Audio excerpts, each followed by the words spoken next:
కార్తీక మాసం శివారాధనకు ఎంతో ప్రత్యేకం. అలాగే ఈ కార్తీక మాసంలో విష్ణు ఆరాధన ఎలా చేయాలి? దీనిని హరిహర మాసం అని ఎందుకంటారు? ఈ మాసానికి ఒక ప్రత్యేకత హరిహర మాసమని. ఈ మాసానికి మరి ఒక ప్రత్యేకత కార్తీక సోమవార రోజున శివారాధన చేయాలి, విష్ణు ఆరాధన చేయాలి. పూర్వం కాలంలో ప్రతి గ్రామంలో కూడా శివాలయం, విష్ణువాలయం పక్క పక్కనే ఉండేవి. విష్ణువాలయే విహీనేతు తద్దేశే న వసేద్బుధ అంటూ విమానార్చన కల్పం వంటి వైష్ణవ సంబంధిత ఆగమ శాస్త్రాలు ఏ గ్రామంలో విష్ణువాలయం లేదో ఆ గ్రామంలో నివసించకూడదు అని ఇలా చెప్పేవో, అదేవిధంగా ఆలయంలో శివాలయం కూడా ఉండాలి అని బోధించేవి.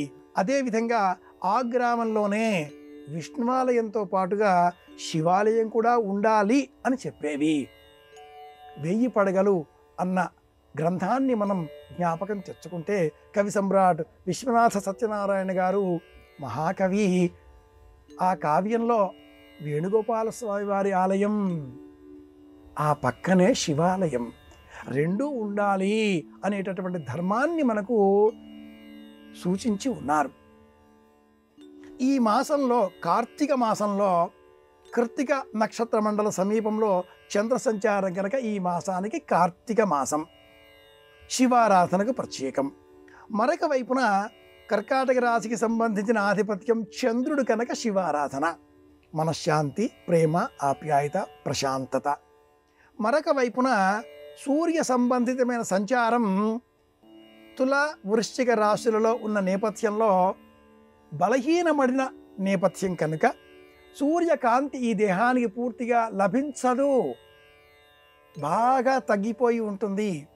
పగటి కాలం బాగా తక్కువ, రాత్రికాలం బాగా ఎక్కువ కనుక సూర్య ఆరాధన చేయాలి. సూర్యుడు అంటే పరోక్షంగా విష్ణువే. సూర్య స్తోత్రావళిలో ఒక ధ్యాన సంబంధితమైనటువంటి వాక్యాన్ని జ్ఞాపకం తెచ్చుకుంటే ధ్యేయ సదా సవితృమండల మధ్యవర్తి నారాయణ సరసిజాసన సన్నివిష్ట కేయూరవాన్ మకరకుండలవాన్ కిరీటి హారి హిరణ్మయ వపుద్ధత శంఖుచక్ర. ఈ చివరి పదం మనం జ్ఞాపకం పెట్టుకోవాలి. శంఖు చక్రాలు ధరించిన వాడు సూర్యనారాయణమూర్తి, నారాయణమూర్తి. ఈ 2 రూపాలను కార్తీక మాసంలోనే ఏకముఖంగా మనం స్తోత్రం చేస్తాం కనుక శివుడిని బిల్వదళములతో, విష్ణువును తులసి దళములతో మాలికలుగా చేసి అర్చన చేస్తూ ఉంటాం. అందుకే హరిహర మాసం అని ఈ మాసానికి పేరు. కాలం బాగా చీకటిగా ఉన్నది కాబట్టి శివుడికి బలం ఎక్కువ. అంత్యకాలంలో ఉన్నవారిని, వృద్ధులను లీనం చేసుకునేటటువంటి తరుణం ఈ మాసంలోనే గమనిస్తూ ఉంటాం. అలాగే వృద్ధి పెంపొందింపజేసేటటువంటి లక్షణం కూడా పగటి కాలంలో ఉసిరిక, తులసి దళములు ఇటువంటి అనేకములుగా కేంద్రీకరింపబడినటువంటి ఈ విష్ణు ఆరాధన అలా లీనం కాకుండా జీవించే ఆశావహ దృక్పథాన్ని కూడా మనలో పెంచుతుంది. ఈయన హరి, ఆయన హరుడు. ఈ నేపథ్యంలోనే పౌర్ణమికి ముందుగా వచ్చే చతుర్దశి పిశాచ చతుర్దశి, శివుడిని ఆరాధన చేయాలి. అమావాస్యకు ముందుగా వచ్చేటటువంటి చతుర్దశి విష్ణువుని ఆరాధన చేయాలి.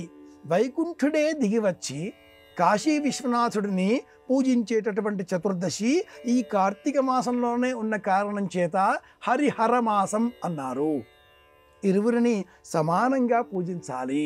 ఒకరు ఎక్కువ, ఒకరు తక్కువ అన్న విభేదాలు మరచి పగలు రాత్రి కలిస్తేనే ఒకరోజు, అది కాలం.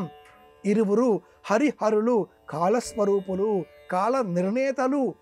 ఇలాంటి బుద్ధి మనకు బోధించే నిమిత్తమే ప్రాచీనులు కార్తీక మాసంలో ఇరువురిని సమానంగా అర్చించాలి అంటూ వివరించారు. ఇది విషయం.